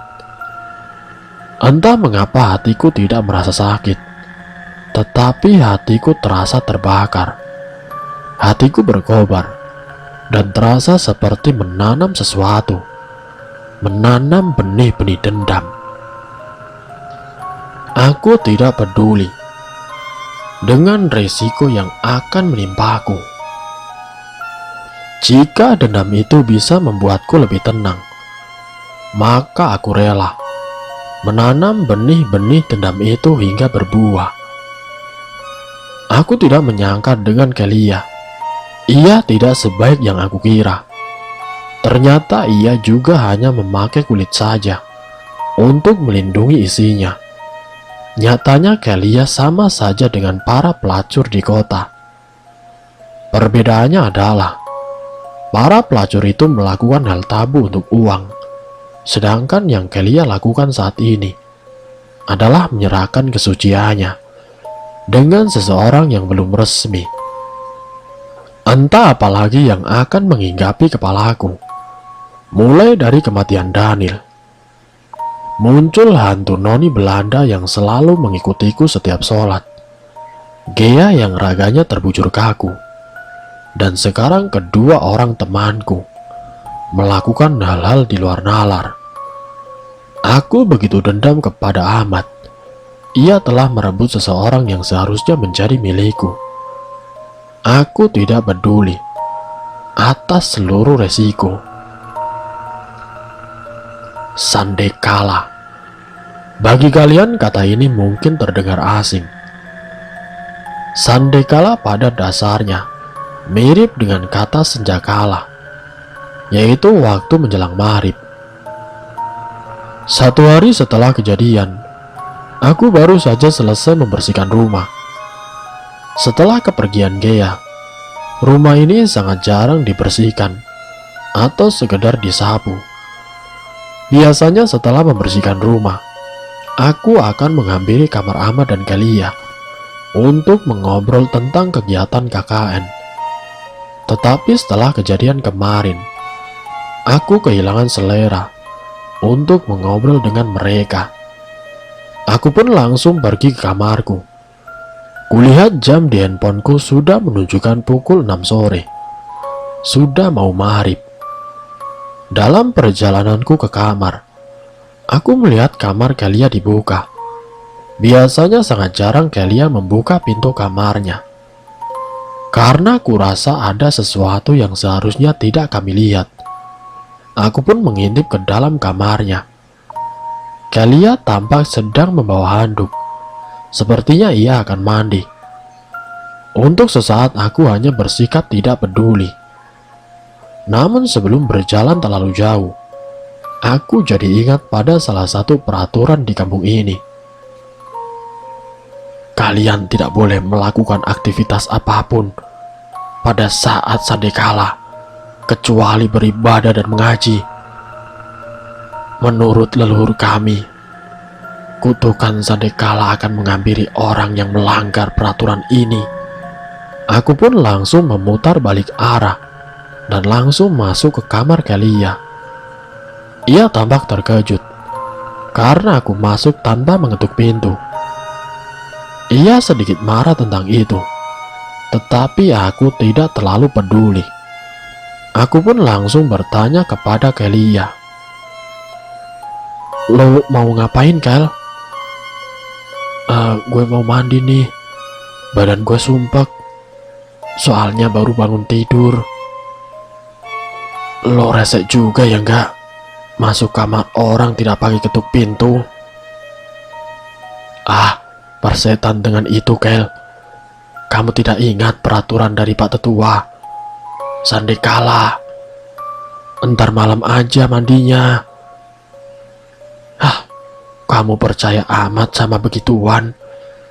Kita sudah di abad 20-an, dan lo masih saja percaya yang begituan. Itu tidak lebih dari tahayul yang dikatakan oleh orang-orang bodoh, seperti si tua bangga itu. Ya, gue tahu itu cuma peraturan konyol, tetapi sebagai seorang pendatang, ada baiknya kita hormati saja peraturan itu. Jangan malah dilanggar. Entar yang ada malah... Belum selesai berbicara, Kelia langsung memotong.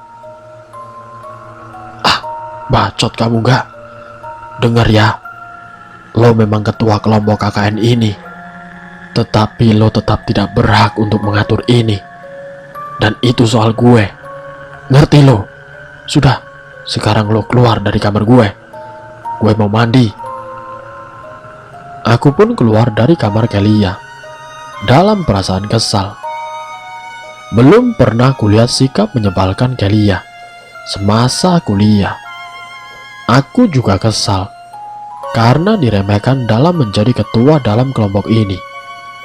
Aku sebenarnya hanya takut bagaimana jika kutukan Sunday kala itu benar-benar ada dan datang menghampiri Kelia. Aku hanya tidak ingin kehilangan teman-temanku. Setelah kepergian Daniel dan Gea, aku juga menyadari itu karena keteletoranku dalam menjaga mereka.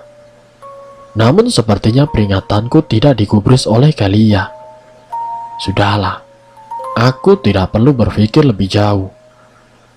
Biar sajalah terkena karmanya sendiri. Aku pun langsung masuk ke kamar dan segera sholat maghrib.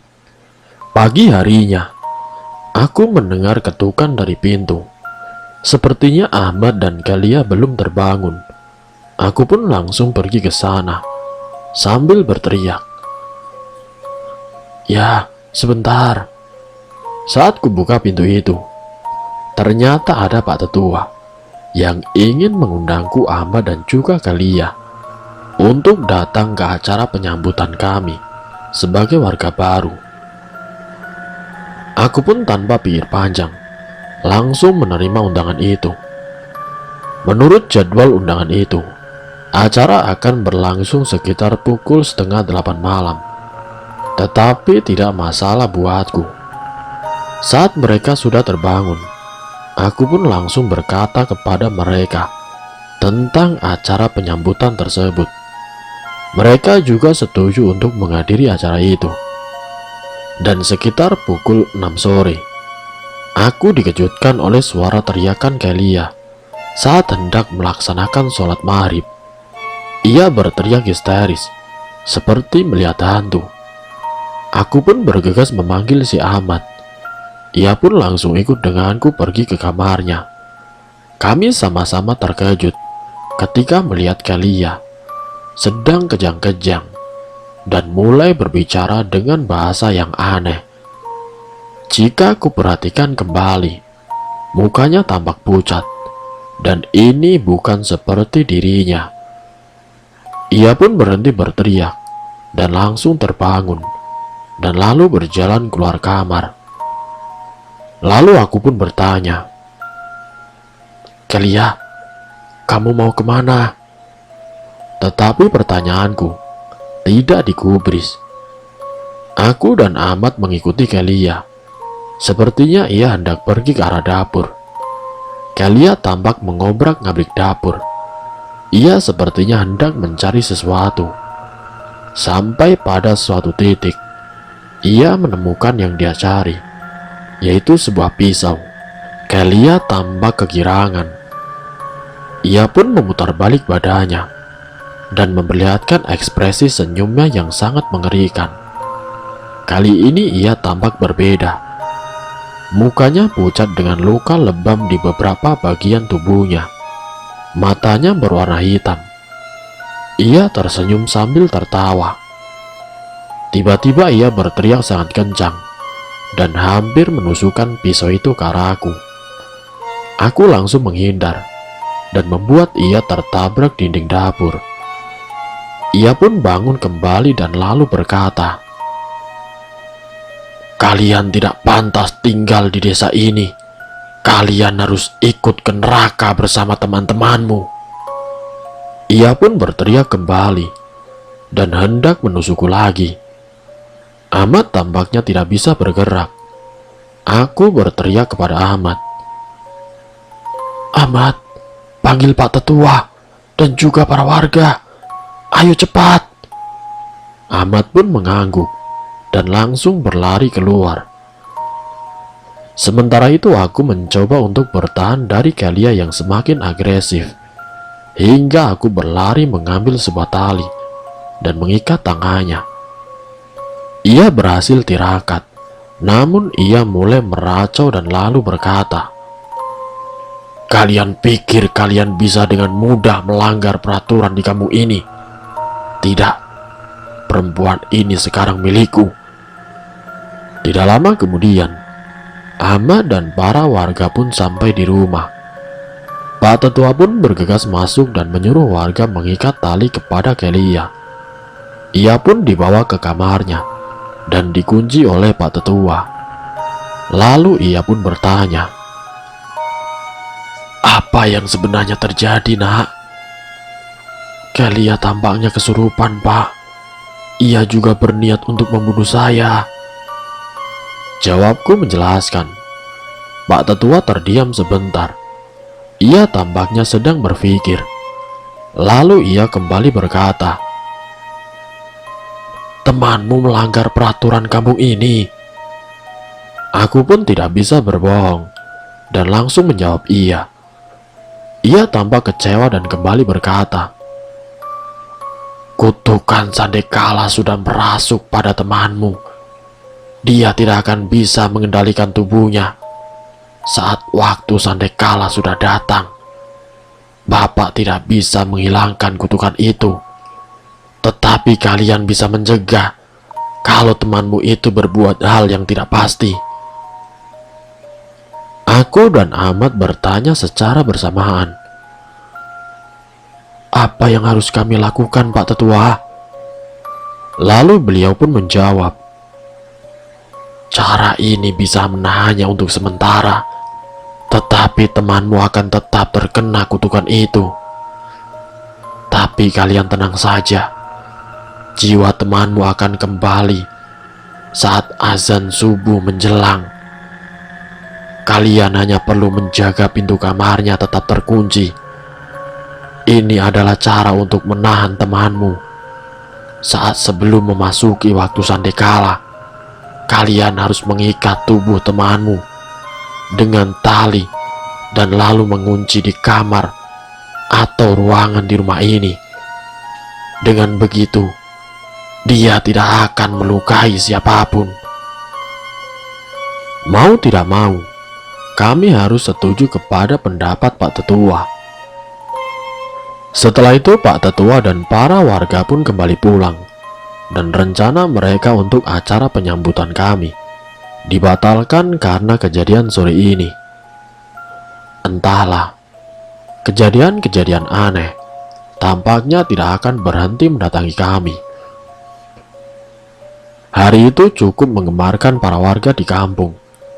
Aku tidak menyangka bahwa kutukan itu akan lebih buruk dari karma buruk yang dialami oleh Gea. Sesal kembali datang. Jika saja aku bisa memaksa Kelia untuk tidak pergi mandi saat waktu Sandekala, ia pasti tidak akan seperti ini. Tetapi aku bisa apa? Aku selalu terlambat menyadari hal-hal yang menimpa teman-temanku. Kejadian hari ini tidak membuatku takut akan dendam yang kutanam dalam hatiku. Malah membuat aku semakin bersemangat untuk merawat benih itu. Mungkin memang benar kata jin yang merasuki si Gea. Aku memang pantas berada di neraka bersama teman-temanku. Kejadian kemarin membuatku semakin gundah. Satu persatu temanku mulai mengalami kejadian di luar nalar semenjak datang ke kampung ini. Proker KKN kami, jangan ditanya, kami semua sudah melupakannya. Aku tidak bisa berpikir apa-apa kecuali tentang benih-benih dendam yang kutanam beberapa hari silam. Tentu saja aku tidak bisa melupakan kejadian beberapa malam yang lalu. Aku juga tidak peduli pada resiko yang akan aku terima atas dendam yang selama ini kutanam. Ngomong-ngomong soal resiko, kalian pasti bertanya-tanya, apa resiko atas dendam yang sedang kutanam ini? Dari penuturan Pak Tetua, seorang yang menanam dendam, maka akan menuai dendam tersebut. Tetapi dampak buruknya adalah akan ada Darman baru yang muncul dan akan membuat suasana kampung ini menjadi mencekam kembali. Aku tidak peduli akan hal itu. Aku sudah siap jika aku harus menjadi Darman yang membantai orang-orang dengan ilmu santetnya. Semenjak kejadian kemarin, aku semakin waspada terhadap Kelia. Begitupun Ahmad yang kini memasang jarak terhadapnya. Memang saat azan subuh menjelang, Kelia akan kembali normal. Tetapi tetap saja, ia masih membuatku takut. Aku dan Ahmad juga bergantian untuk mengikat tubuh Kelia, menutup jendela dan mengunci pintu kamar Kelia. Aku juga masih trauma dengan kejadian kemarin. Meski memang aku tidak terluka, tetapi ada hal lain yang membuatku trauma. Mulai dari teror hantu noni Belanda yang tidak pernah absen mengganggu sholatku, kepergian Daniel dan juga Gea, kutukan sandekala Kelia, dan aku tidak tahu lagi apa yang akan terjadi lagi selanjutnya. Pagi ini setelah sholat subuh, aku berencana untuk pergi ke pasar, membeli bahan masakan. Karena kondisi Kelia yang kurang fit, dan Ahmad menolak untuk pergi, dengan alasan ingin menjaga Kelia. Dengan perasaan sedikit kesal, aku pun melangkahkan kaki menuju pasar sendiri. Di dalam perjalananku ke pasar, aku melihat ibu-ibu sedang bergosip tentang sesuatu. Sekilas aku mendengar mereka menyebut mahasiswa KKN. Aku pun menghentikan langkahku dan berusaha menguping. Walaupun aku tidak mengerti bahasa mereka, tetapi aku bisa menangkap kata demi kata yang diucapkan oleh ibu itu. Aku menjadi semakin gundah karena gosip yang dibicarakan oleh para ibu-ibu. Bagaimana mereka tahu tentang hal tabu yang dilakukan oleh Kelia dan Ahmad? Bagaimana jika si ibu gemuk itu mendapatkan bukti? Sudahlah, aku harus bergegas pergi ke pasar. Jika aku berlama-lama berpikir, nanti keburu tutup. Setelah berbelanja di pasar, aku pun bergegas untuk pulang. Sayang aku tidak bisa menaiki ojek ataupun angkutan kota, karena tidak ada satupun kendaraan di kampung ini. Padahal jarak antara rumah dan pasar lumayan jauh. Bayangkan, belanjaanku juga lumayan banyak. Tapi ya sudahlah, jika mengeluh terus, aku bisa keburu telat untuk masak. Ya, semenjak kepergian Gea, akulah yang mengurus seluruh kebutuhan rumah. Mulai dari menyapu, memasak, aku seakan menjadi pembantu di rumah. Tetapi aku selalu percaya pada instingku yang berkata bahwa yang aku lakukan ini memang benar. Assalamualaikum. Tidak ada jawaban dari Ahmad ataupun Kelia. Mungkin mereka masih tidur, karena sesaat sebelum pergi ke pasar, mereka tampak masih mengantuk. Tapi ya sudahlah, siapa peduli. Suara lantunan lagu di speaker cukup membuatku sedikit tenang.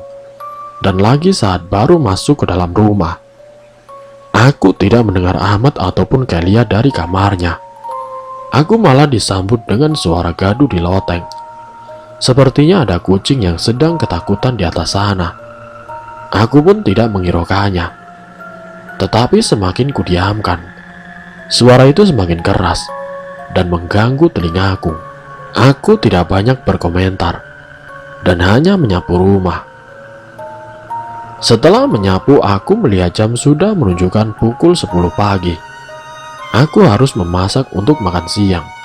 Kasihan Ahmad dan juga Kelia.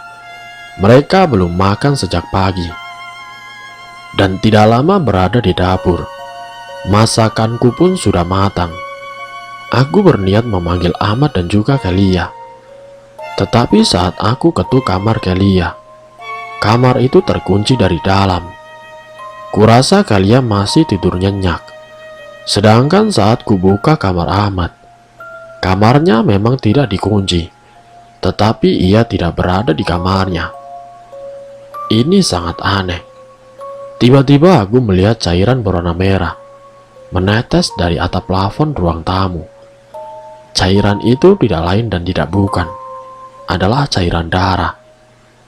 Bersamaan dengan jatuhnya beberapa bangkai kelabang dan juga kecoa. Suara gaduh di atas sana pun semakin keras. Aku berniat mengecek ke atas, karena jika ada bangkai hewan, aku bisa langsung membuangnya. Aku kemudian mencari tangga dan pergi ke loteng. Sesampainya di sana, aku tidak melihat apa-apa selain gelap gulita. Aku lupa membawa senter, tetapi aku baru ingat bahwa aku membawa handphoneku. Aku lalu menghidupkan senterku, mencari sumber dari darah yang kuduga adalah bangkai hewan. Samar-samar aku mendengar ada suara seseorang di sini. Suara itu semakin dekat, dan ternyata orang itu adalah si Ahmad. Entah apa yang ia lakukan di atas sini. Aku lalu memanggilnya. "Ahmad, ngapain lo di sini? Sendirian lagi?" Ahmad tidak menghiraukanku. Entah apa yang ia lakukan saat itu. Ia duduk berjongkok, dan mulutnya terdengar seperti sedang mengunyah sesuatu. Saat kuarahkan senter HP-ku ke arah tangan Ahmad, ternyata yang sedang ia gigit adalah sebuah jantung. Tidak salah lagi. Darah yang menetes itu berasal dari jantung itu. Tiba-tiba Ahmad tampaknya baru menyadari keberadaanku. Tiba-tiba kepala Ahmad berputar 180 derajat, membuatku terkejut setengah mati. Astaga, ternyata dia bukan Ahmad. Mukanya memang mirip persis, tetapi ia tampak berbeda. Mukanya begitu pucat. Mukanya dipenuhi luka memar. Di kepalanya terdapat luka menganga. Lehernya dikelilingi oleh tali. Mulutnya dipenuhi oleh darah. Dan matanya berwarna hitam kosong. Ia pun tersenyum dan lalu berkata, "Kau ingin makan bersamaku?" Aku begitu ketakutan. Lalu aku pun berlari sekencang mungkin.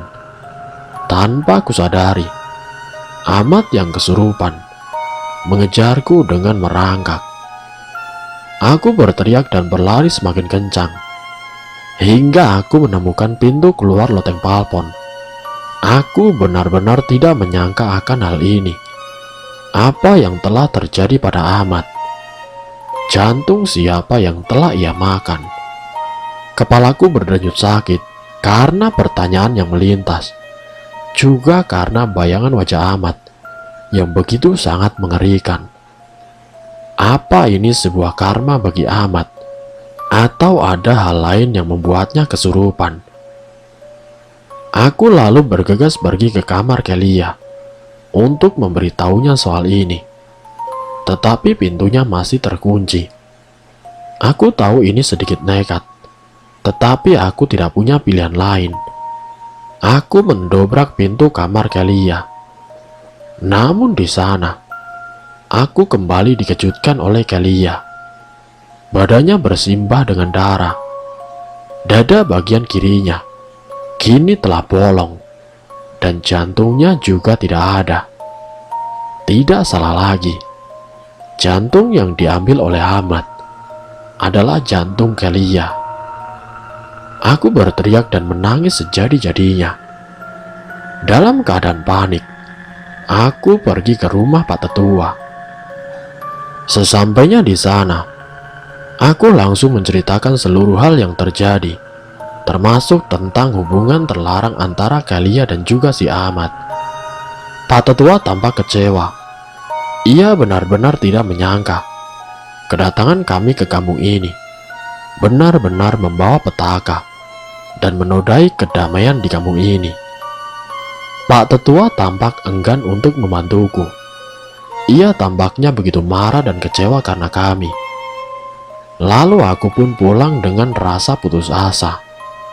Sesampainya aku di rumah, Aku hanya bisa memandikan dan membersihkan tubuh Kalia sendiri. Aku juga merasa enggan untuk mengubur mayat Kalia di sini.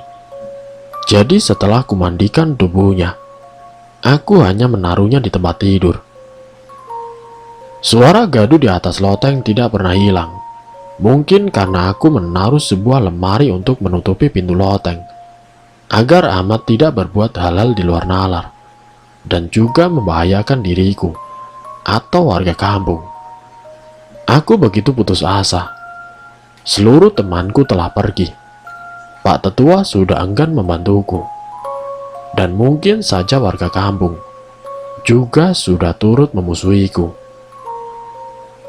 Di titik inilah aku begitu kesepian. Tidak ada yang ingin membantuku atau sekedar menengok kondisi Kalia. Pak Tetua juga enggan pergi untuk mengecek keadaan Ahmad. Ia hanya berkata, "Darman telah kembali, yang berarti Darmanlah yang telah merasuki tubuh Ahmad. Apakah karena ini dendam yang kutanam terhadapnya, atau karena hal tabu yang dilakukan olehnya beberapa hari silam? Pertanyaan dan keanehan ini tidak akan terjawab oleh siapapun. Hanya waktu yang bisa menjawab seluruh pertanyaan dan juga keanehan ini." Sunyanyuri mungkin adalah kata yang asing bagi kalian. Menurut internet, kata Sunyanyuri berarti sunyi dan kesepian. Sunyanyuri sendiri adalah sebuah alam kesepian dan juga kesunyian, sama seperti keadaanku saat ini yang begitu sepi dan sunyi. Tebakanku memang benar. Mendengar kabar dari Pak Tetua tentang hal-hal tabu yang dilakukan oleh temanku, para warga pun mulai mengucilkan dan tidak lagi memedulikanku. Sedangkan Ahmad masih dirasuki oleh Darman. Kalia badannya mulai membusuk. Detak jantung Gea semakin lemah. Dan Daniel yang masih tidak bisa pulang.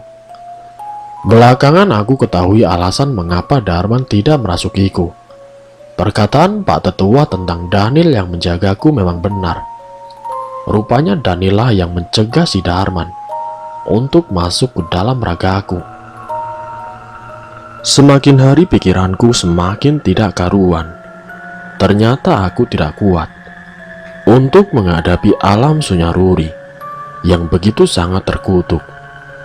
Semua orang sudah membenciku. Teman-temanku telah pergi. Keanehan tidak akan pernah berhenti. Dalam keputusan, terlintas sebuah ide gila dalam pikiranku. Ide gila ini mungkin akan membuatku sedikit tenang dalam menghadapi alam Sunyaruri, tetapi akan sangat berisiko bagi diriku sendiri. Ide gila itu adalah berbincang dengan Ahmad. Aku memang terlalu nekat untuk melakukan hal ini, tetapi alam Sunyaruri ini begitu menyiksa, sehingga aku tidak mempunyai pilihan lain selain mengobrol dengan Ahmad. Setidaknya aku bisa mengisi kekosongan pikiranku untuk sementara. Aku berjalan ke atas, lebih tepatnya ke arah loteng. Kugeser lemari yang kugunakan untuk menutup pintu, agar Ahmad tidak bisa keluar, lalu membuka pintu loteng. Entah terlintas dari mana kata-kata ini, yang tiba-tiba saja aku berteriak di loteng. "Darman, kubuka gerbang dialog antara diriku dan dirimu. Datanglah, aku ingin berbicara denganmu." Loteng tampak begitu sunyi. Tiba-tiba terdengar suara dari atap. Suara langkah kaki. Kubuka handphoneku dan menghidupkan sendernya. Lalu kuarahkan ke atas. Tiba-tiba Ahmad muncul dengan bergelantungan tepat di langit-langit atap. Kepalanya kembali berputar 180 derajat dan ia lalu berkata, "Pergi dari kampung ini." Tiba-tiba Ahmad terjun dari atap dan menindih diriku. Tubuhku tidak bisa bergerak beberapa saat. Mungkin Darman mencoba merasuki tubuhku. Tetapi tidak lama kemudian, aku kembali tersadar dan langsung melawan.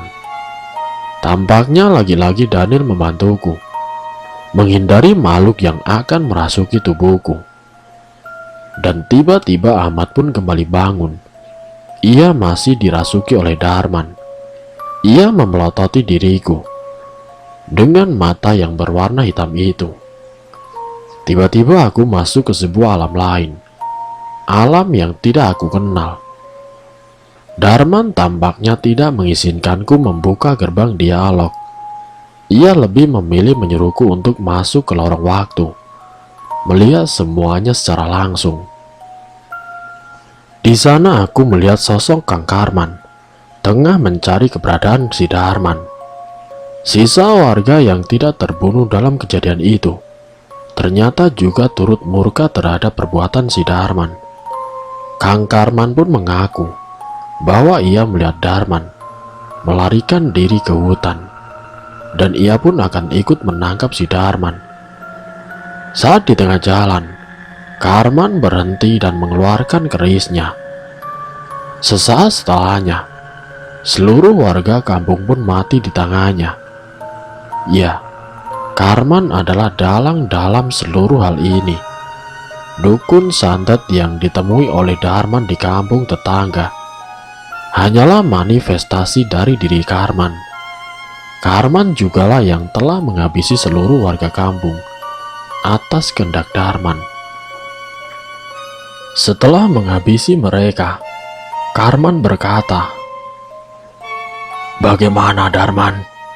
Kau puas? Aku telah menuruti permintaanmu dengan menghabisi para warga kampung yang bodoh ini. Aku juga sebenarnya memendam dendam terhadap warga kampung ini yang berpikir sangat dangkal. Aku tidak menyesali perbuatanku. Setidaknya aku hanya akan mendekam bersama kalian di neraka. Dendamku tidak akan berujung. Mereka yang menanam dendam berarti telah melahirkan diriku yang baru. Di saat ada dendam, maka aku akan kembali bersama dendam itu." Setelah itu Karman menusukkan keris itu di perutnya, mati bersama mayat para warga kampung itu, dan lorong waktu pun berakhir. Aku terbangun dalam keadaan kurang enak badan. Di sana tampak Ahmad yang sedang terbujur kaku. Tiba-tiba Ahmad terbangun dan lalu berkata, "Aku hanya ingin memberitahu seluruh rahasia busuk si Karman itu. Seluruh temanmu sebenarnya mati karena santet yang ia kirimkan kepadamu, dan juga teman-temanmu. Daniel temanmu mati karena santet yang membuat Daniel kehilangan kendali atas dirinya dan menjahit mulutnya sendiri. Gea mati karena karma buruk yang ia kirimkan kepadanya. Kelia mati karena Karman yang hendak mengambil jantungnya sebagai persembahan untuk membangkitkanku, untuk menjadikan diriku sebagai budaknya. Dan si Ahmad mati saat hendak menghalangi Karman yang akan menghabisi Kelia. Dan kamu tidak lama lagi akan mati di tanganku, Anggara. Dendam yang kamu tanam sebenarnya melahirkan Karman, bukan diriku. Seseorang yang kalian panggil Pak Tetua itu adalah si Karman. Cepat atau lambat, kau akan memahami apa tujuanku mengizinkanmu untuk masuk ke lorong waktuku. Sekarang, pergilah dari kampung ini." Ahmad berusaha mendekat dan hendak menerkamku bagai seekor mangsa. Aku pun bangun dan berlari secepat kilat, lalu menutup pintu loteng rapat-rapat. Rahasia kelam akhirnya terkuak. Ternyata Darman hanya menjadi kambing hitam dalam pembantan itu. Mengapa aku menyebut demikian? Karman sebenarnya menghabisi seluruh warga, bukan atas perintah Darman, tetapi karena dendam yang ia tanam terhadap kampung ini, termasuk teman-temanku yang harus mati di tangan dirinya. Sejak hari itu, Anggara tinggal di jalanan. Meracau dan berteriak bagi orang gila adalah sebuah kebiasaan baru baginya. Tentu ia melakukan itu semua bukan tanpa alasan, melainkan karena bayangan dari si Ahmad, Daniel, Kea, Kelia, Darman, hingga Karman dan para leluhur kampung yang selalu muncul menghantui dirinya. Dan selesai. Itulah kisah misteri yang berjudul Dendam Tanpa Ujung, membawa petaka. Semoga dari pengalaman ini bisa menjadikan pelajaran untuk kita semua. Terima kasih untuk kalian yang sudah mampir di channel kami. Jika kalian tertarik dengan video kami, silakan tekan tombol like, share, dan komen. Tekan subscribe untuk mengikuti video-video kami yang selanjutnya. Wassalamualaikum warahmatullahi wabarakatuh.